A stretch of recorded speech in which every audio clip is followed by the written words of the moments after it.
Tonight, we journey to the vibrant, magic-infused city of Waterdeep in the Forgotten Realms, a world of high fantasy and grand adventure. We turn our gaze to a man of exceptional arcane talent, a wizard whose charm was as potent as his spells, and whose ambition once soared as high as the goddess of magic herself. We explore the earlier life of Gale Dekarios before a fateful encounter with a Netherese Orb changed his destiny forever. Before you make yourself comfortable, please take a moment to click the subscribe button. We'd also love to hear from you in the comments. Tell us where you're listening from and what challenges you might be facing. Now, let us begin. Gale Dekarios was born into the bustling, cosmopolitan city of Waterdeep, the crown of the north, a place where magic was woven into the very fabric of daily life, and where opportunity and danger often walked hand in hand. Imagine Waterdeep, a city of towering spires that pierce the sky, grand plazas filled with merchants from every corner of Fairn, and shadowed alleyways where secrets were traded like currency. The air itself might have hummed with a subtle arcane energy, a constant reminder of the weave, the source of all magic. From a remarkably young age, Gale displayed an extraordinary aptitude for the arcane arts. He was a prodigy, his intellect sharp as a newly honed dagger, his curiosity boundless. While other children played with toys, young Gale was likely found devouring ancient tomes, his mind captivated by the intricate theories of magic, the forgotten histories of archmages, and the tantalizing possibilities that the weave offered. Picture him in the hallowed halls of a mage's academy, or perhaps under the tutelage of a seasoned wizard, his small hands already learning to trace the complex gestures of spellcasting, his voice tentatively shaping the arcane syllables that could bend reality to his will. His progress would have been astonishing, his grasp of complex magical principles far exceeding his tender years. He was, by all accounts, destined for greatness in the world of magic. He possessed a natural charm, a quick wit, and a way with words that could disarm even the most stoic of individuals. This, combined with his burgeoning magical talent, made him a rising star in Waterdeep's arcane circles. He was ambitious, yes, driven by a desire to understand the deepest secrets of magic, to push the boundaries of what was thought possible. He wasn't content to merely replicate the spells of others. He yearned to innovate, to create, to achieve a mastery that would etch his name into the annals of magical history. His studies would have been all-consuming.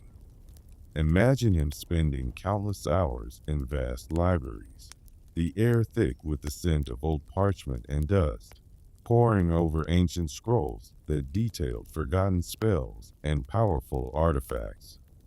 He would have practiced his incantations in secluded chambers, the glow of his spells illuminating his focused expression, the crackle of arcane energy, a familiar sound. He learned to command the elements, to weave illusions, to tap into the raw power of the weave and give it form and purpose. He likely excelled in many schools of magic, his versatile mind eager to absorb all forms of arcane knowledge. It was during this period of intense study and burgeoning power that Gale's path crossed with Mystra, the goddess of magic herself. Mystra, the mother of the weave, sometimes chose mortals of exceptional talent as her chosen, mortals who would serve her and wield her divine power. Gale, with his brilliance, his ambition, and perhaps a touch of charming arrogance, caught her divine eye. Their relationship, as Gale would later describe it, was one of profound intimacy and shared arcane passion. Imagine the awe of a mortal wizard being noticed, then favored, by the very deity who embodied magic. For Gale, it must have been an intoxicating experience, a validation of his talent, a promise of power beyond his wildest dreams. He became her student, her confidant, and, in his own words, her lover. He basked in her divine presence, learned secrets of the weave that few mortals could ever comprehend, and felt his own magical abilities expand exponentially under her tutelage. He was, for a time, at the pinnacle of his world, a favored son of the goddess of magic. The taste of such divine connection, such immense power, was undoubtedly addictive. During this period, he might have undertaken extraordinary magical feats, perhaps crafting unique spells, delving into dangerous arcane research under her divine protection, or even journeying to other planes of existence. His confidence would have soared, his belief in his own abilities almost limitless. He was Gale Dekarios of Waterdeep, the prodigy, the chosen of Mystra. The world seemed to lay at his feet, a tapestry of magical possibilities waiting to be explored. He likely had a comfortable home in Waterdeep, perhaps a tower filled with books and arcane implements, a loyal cat named Tara for companionship, a creature as familiar with the scent of magic as he was. He would have been a respected, perhaps even envied, figure in Waterdeep. Other mages would have sought his counsel, or perhaps challenged his growing reputation. He might have given lectures at academies, dazzling students with his knowledge and his charismatic delivery. He would have moved through the city with an air of quiet confidence, the power of the weave thrumming beneath his fingertips. However, such ambition, such closeness to divine power, often carries a hidden price. Gale, in his eagerness to prove himself, to perhaps even impress his divine patron further, delved into forbidden knowledge. He sought out a piece of Netherese magic, the magic of an ancient, fallen empire known for its incredible power and its catastrophic hubris. He believed he could control it, perhaps even surpass the achievements of the Netherese arcanists of old.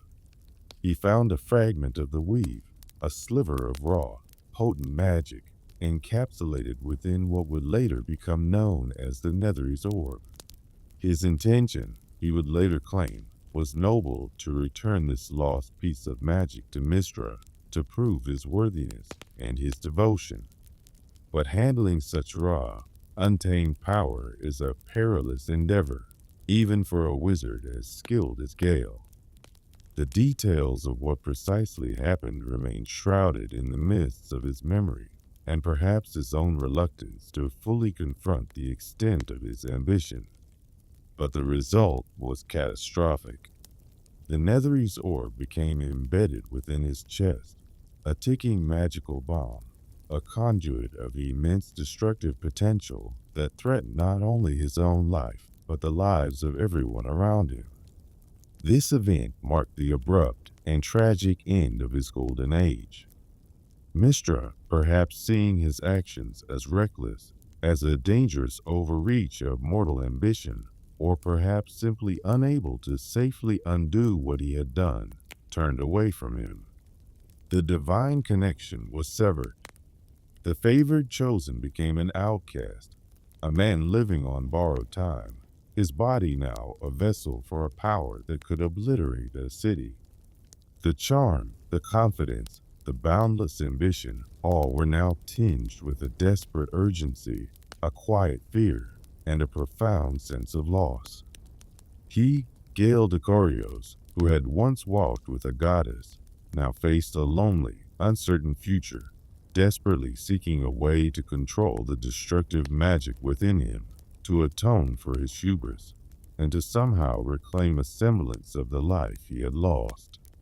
His knowledge, his charm, his cat Tara, these were some of the few constants that remained as he began a new, more perilous chapter of his existence, a chapter that would lead him far from the familiar streets of Waterdeep and into the heart of a new, unfolding crisis. The story of his life with the orb and his subsequent adventures is a tale for another time. But for tonight, we remember Gale the prodigy, the ambitious scholar, the favorite of Mystra, a man whose love for magic led him to soar to incredible heights, and then, through a moment of perhaps well-intentioned but ultimately devastating ambition, to a dangerous, precipitous fall.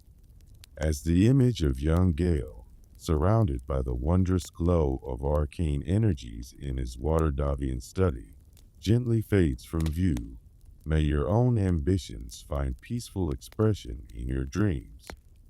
May the echoes of magical lore and scholarly pursuits accompany you into a night of profound peace and deep, restorative rest. Sleep well.